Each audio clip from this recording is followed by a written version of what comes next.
Welcome to Make a Difference Monday here at the Pearl House. I'm Courtney Bullard, the co-founder and executive director for the Pearl House. And the purpose of our Make a Difference Mondays is that we want to encourage you to make a difference in yourself and others and in the world. So today we are joined by Stacy Hinkle, and we're going to talk about trusting God without borders.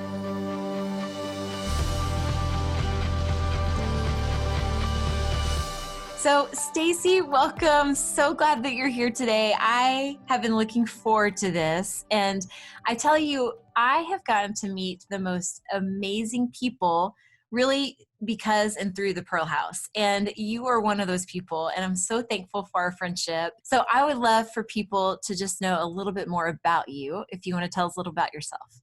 I live in Memphis, Tennessee, and we attend Sycamore View Church of Christ. And we have 5 kids, and we have a bonus kid, so I claim 6 kids. We have, our oldest is 20, what is she, 23, 22? Oh, she's about to be 23. I should probably remember that.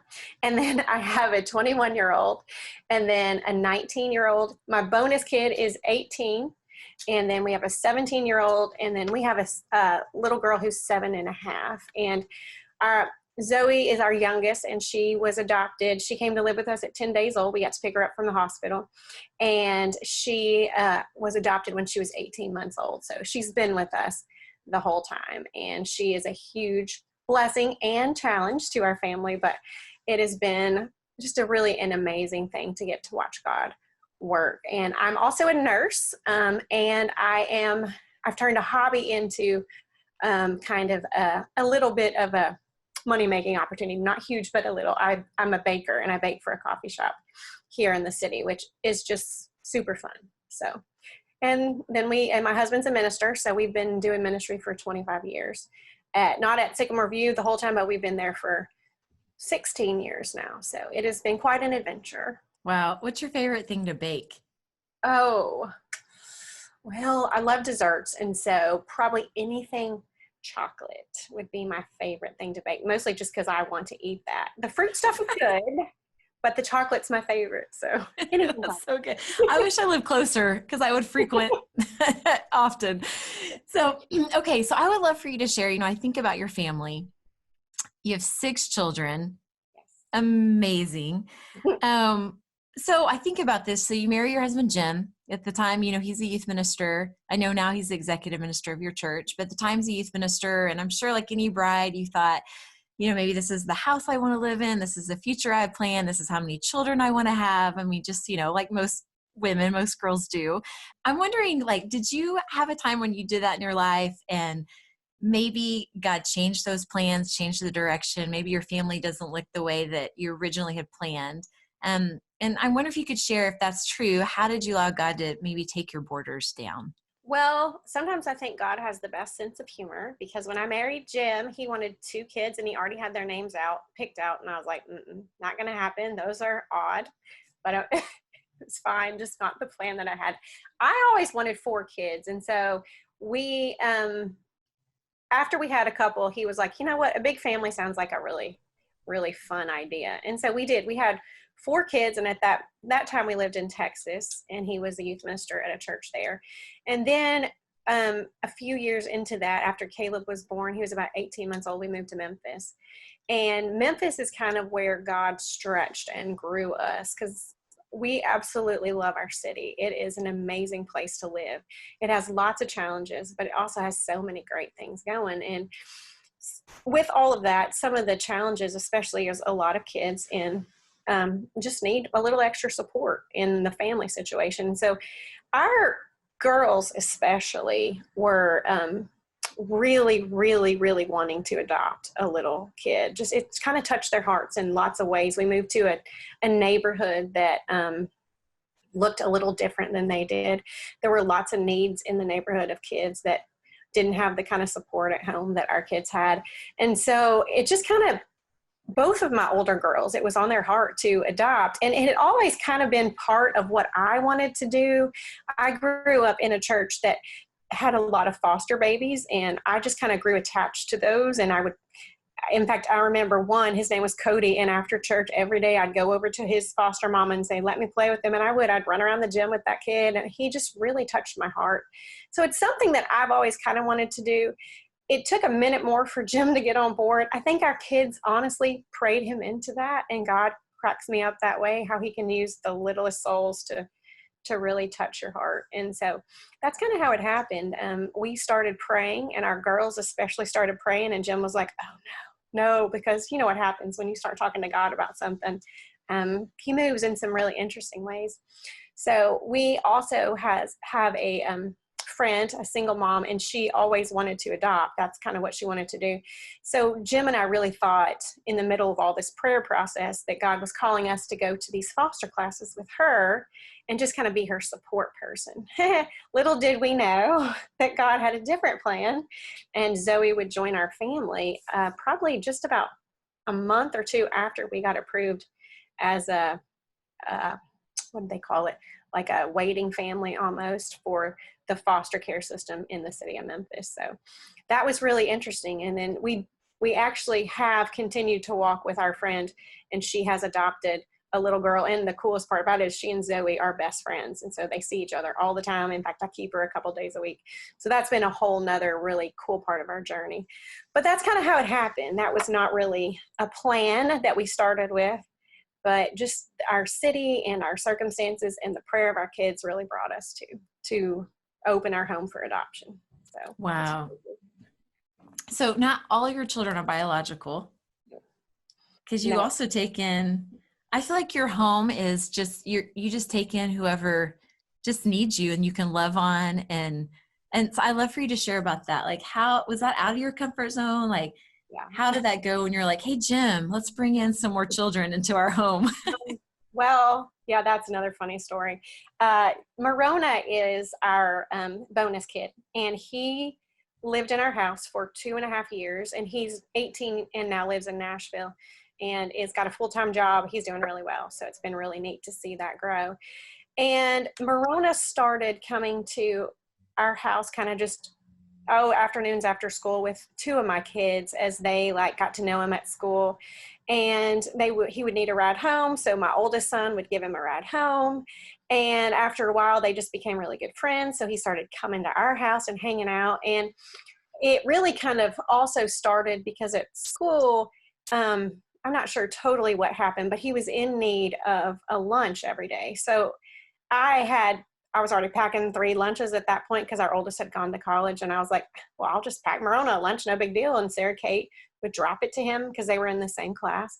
So she would just give him his lunch every day. And it just kind of became, honestly, food kind of connected us to Morona. He needed something. And then the kids would start taking him home from school, and we would feed him every day. And then it kind of turned into we would feed him dinner. And then his mom is in the picture, and she's very nice, but there are just kind of some support issues. And so one time she came to me and said, would you mind if he stayed with you for about 3 weeks? We have some renovations going on at the house. And then there were some family friends visiting, and they were from another country. And I was like, sure, he can do that. Well, 3 weeks kind of turned into 2.5 years, which we didn't plan. But Josh, our oldest son, moved and went to college. So his room became free, and it just became a little bit easier for Morona to get the support he needed at our house. And honestly, it wasn't a lot of discussion. Jim was on a mission trip and came back, and Morona was at the house because it was an overseas mission trip, and you couldn't really get a hold of him very easily. And it was just one of those things where, surprise, we have an extra kid. And I honestly thought it was for 3 weeks, so I wasn't real worried. And it turned into quite a bit more. So quite an adventure. Wow. That is amazing. It's funny, but God is funny. Sometimes he's really funny. Yes. Yep. And sometimes unexpected. Absolutely. Yes. So, Stacy, how have you had to trust God, maybe without borders? Maybe it's with your family, or maybe it's something else.